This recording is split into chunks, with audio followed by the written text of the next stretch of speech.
rockin' with it.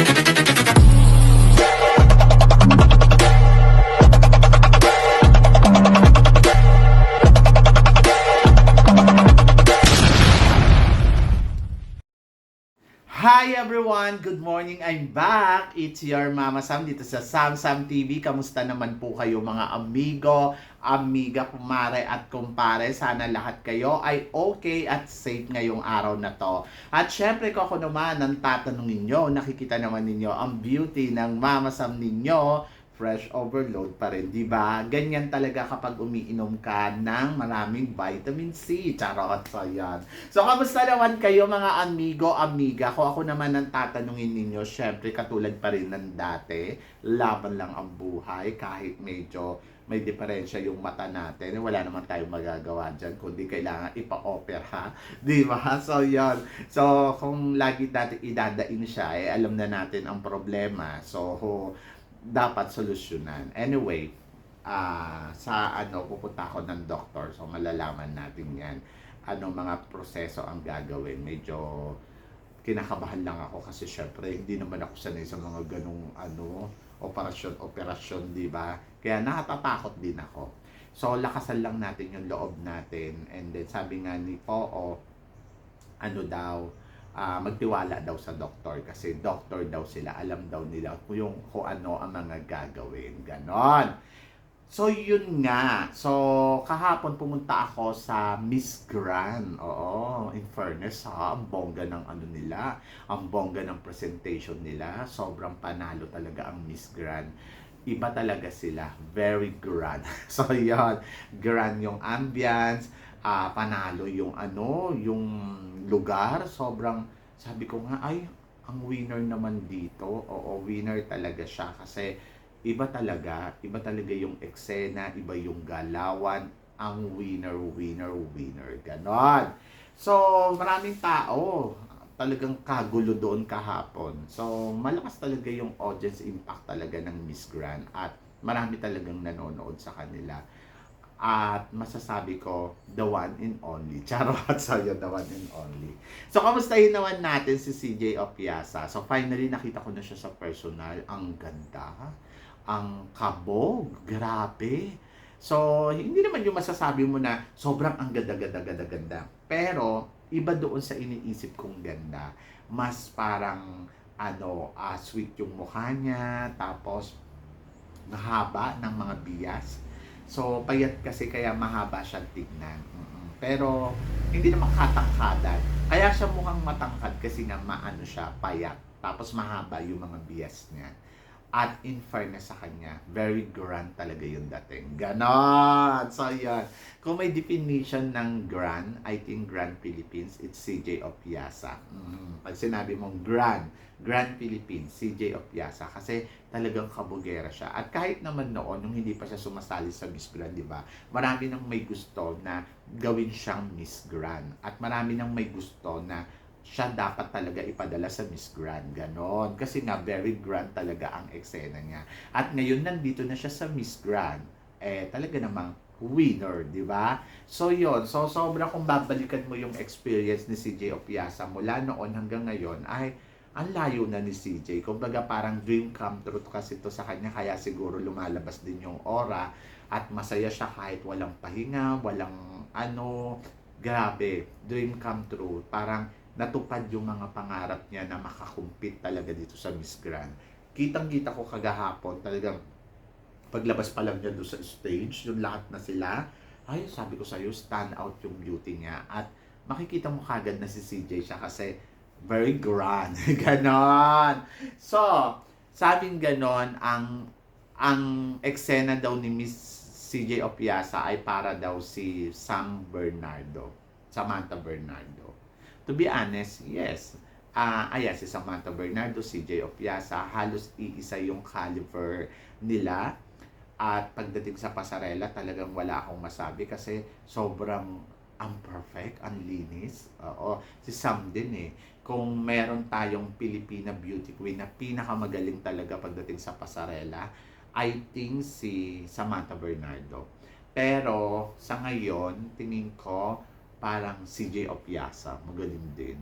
Kaya lang kasi si Samantha, yung kumpiyansa niya din sa sarili niya, ang taas eh. Ibang level din kasi si CJ Opiasa eh. The way kung paano talaga niya i-present yung sarili niya, iba din eh. So, parang feeling ko, sobrang, yung pasarela niya, sobrang linis talaga at wala akong masabi. Yung the way kung paano siya maglakad. Pa. Pinifeel niya yung moment at saka mapapatingin ka talaga sa kanya. Kung papansinin niyo doon sa video, yung lakad niya, lahat ng tao na pag dumaan siya, mapapatingin. Kasi nga, yung impact talaga, yung energy level niya, sobrang panalo. Pag dumaan siya, talagang, Diyos ko, ang winner, di ba? So, yon. So, plus, may paandar, may pasabog, yung alam mo yun, may siya, player talaga. So, yon. Si Samantha, kasi si Samantha during her time, iba din yung caliber ni Samantha Yung kumbaga parang kabugera si Samantha yung parang makikipagpukpukan ako kung pasarela at din naman ang pag-uusapan. So, yon. Kaya lang, ang natutunan ko dito, dapat talaga may pasabog din yung girl, lalo na sa evening gown or may mga yung sa materialis na gagamitin mo kasi isa yun sa nakakapag-wow, 'di ba? Dagdag wow kasi yun. Hindi naman ganun kalaki yung porsyento pero nakakadagdag ng wow. And then I think dito niya natalo dito siya natalo ni Avina. Kulang siya sa styling.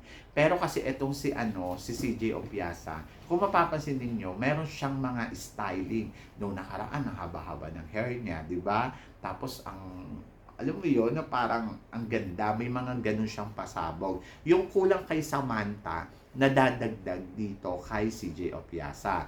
Si Samantha kasi parang wala kang ibang pwedeng gawin na ayos. Tapos ang liit pa ng noon ni Samantha, kaya parang feeling ko, hirap pag inayusan siya ng ibang ayos. Ba't maganda siya?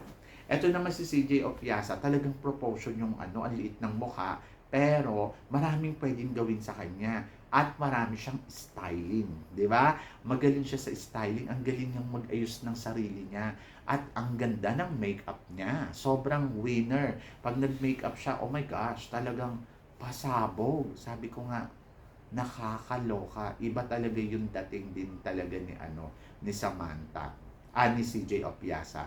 Parang feeling ko, very Miss Grand kasi si CJ Opiasa. But, tingnan natin.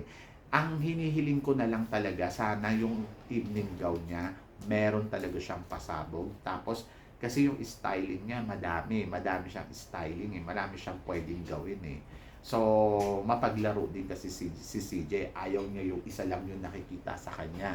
At, alam naman ninyo yon, from day one, iba-iba na ang nakita sa kanya, di ba? So, ibig sabihin, meron talaga siyang ino-offer na kakaiba. Kaya nga, ang sabi ganun ni Mr. Nawal, si CJ Opiasa, very beauty queen yung dating. Beauty queen pattern. So, ibig sabihin, alam niya kung paano talaga siya makikipagkabugan. At alam niya kung kailan siya lalabas na Diyosahan, kailan siya lalabas na maganda at lumalati na talaga ang peg niya. So, yon. So, ang tingin ko, si CJ, kailangan lang ng konting, pasabog pa talaga. So, yon. Parang kaya niyang kabugin talaga yung lahat. So, yon. That depende pa din sa performance din ng ibang kandidata kasi marami din talagang magaling. But CJ Opiasa, grabe. Talagang ang lakas ng power. Ganon! Kaya naloloka ako sa kanya ng bonggang-bongga. Kumbaga, parang anytime. Sa ngayon, ang nakikita ko, top 5 kaya ni CJ Opiasa. Isa siya dito sa mga kayang tumungtong talaga ng top 5 ng Miss Grand International. At tignan natin kung makukonsistent niya to. So, ngayon, maganda ang performance na pinakita niya. Good job siya. So, tingnan natin kung makukonsistent niya to hanggang sa dulo. So, yan. Kayo guys, guys ang tingin ninyo dito kay CJ Opiasa sa laban niya dito sa Miss Grand? Tingin ba ninyo, kakayanin ba ni CJ Opiasa ang maiuwi ang corona ng Golden Crown sa ating bansa? At sa nakikita mo kay CJ, sa tingin mo, sino ang mas magaling? Si Samantha Bernardo o si CJ Opiasa? So, i-comment below mo yan para at least malaman ko naman kung sino ang nakikita mong kabugera pahinadora at eksenadora. So, yan. So, kayo guys, ano guys ang masasabi ninyo? So, comment na.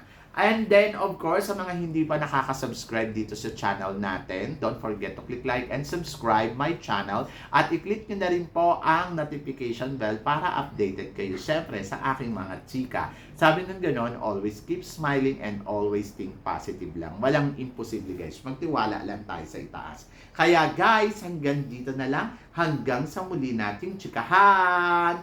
See you tomorrow. Thank you guys. Thank you.